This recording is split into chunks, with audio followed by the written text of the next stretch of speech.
Imagine being told at 11 years old that your body might stop you from ever chasing your biggest dream, and then becoming the greatest footballer to ever touch the ball. Yeah. That's Lionel Messi's story. Picture this for a second. Rosario, Argentina. A tiny boy running around dusty pitches, socks falling down, shirt too big, ball glued to his left foot like it owed him money. People could already see the magic. But there was a problem, a serious one. Messi was diagnosed with a growth hormone deficiency. His body wasn't growing the way it should. And the treatment? Crazy expensive. We're talking something his family absolutely could not afford. Now, here's the heartbreaking part. Several clubs in Argentina saw his talent and still walked away. Not because he wasn't good enough, but because he was too small and too expensive to fix.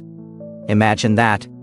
Being rejected not for lack of skill, but because your body betrayed you. Most kids would have quit.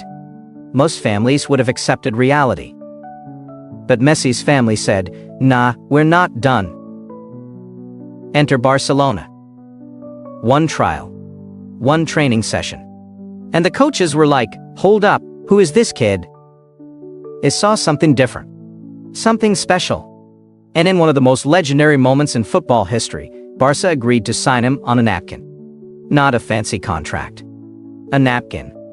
And with that, they also agreed to pay for his medical treatment. At 13 years old, Messi leaves Argentina. Leaves his friends. Leaves his grandparents. Leaves everything familiar. Moves to Spain. New country. New language. New culture. Still tiny.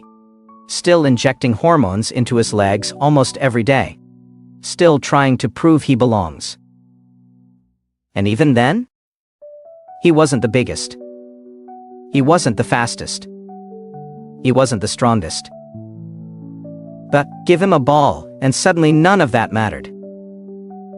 Fast forward a bit. La Masia, Barcelona's youth academy. Messi starts cooking defenders like it's nothing. Left foot. Quick touches. Low center of gravity. The ball moves where he wants, not where physics says it should. Then comes the first team. And once he breaks in, football is never the same again. You blink, he's breaking records. You blink again, he's winning Ballon d'Ors. You blink one more time, and defenders are literally scared to tackle him. He wasn't loud. He wasn't flashy off the pitch. No big trash talk. No ego interviews. Just quiet confidence and absolute destruction. On the field. Season after season, Messi turns impossible moments into normal highlights. Dribbling past 5 players like cones. Free kicks that feel scripted. Goals that make commentators scream like they've just seen magic, because honestly, they have. And let's be real, there were moments when it almost didn't happen. Injuries. Setbacks. Big Champions League heartbreaks. Painful losses with Argentina. Finals lost. Penalties missed. People started saying, yeah, he's great, but he can't do it for his country.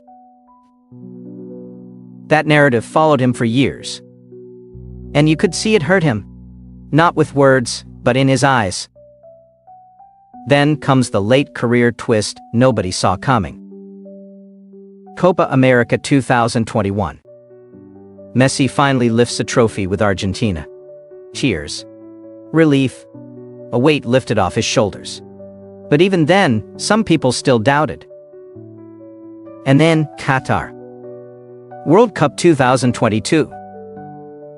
At 35 years old, Messi puts together one of the greatest tournaments football has ever seen. Goals. Assists. Leadership. Clutch moments when it mattered most. And in the final? Drama. Chaos. Penalties. Pressure that would crush most humans. Messi steps up. Calm. Focused. Scores.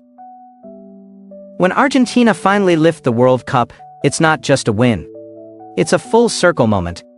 The small boy who was too small. The kid who needed injections just to grow.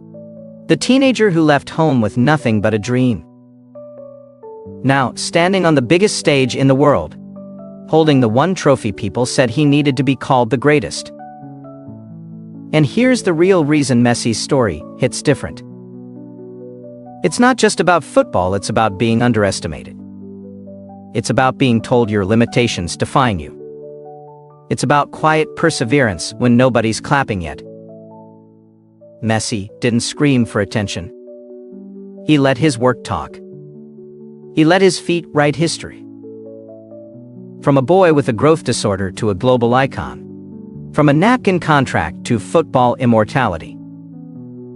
Lionel Messi didn't just beat the odds. He rewrote them.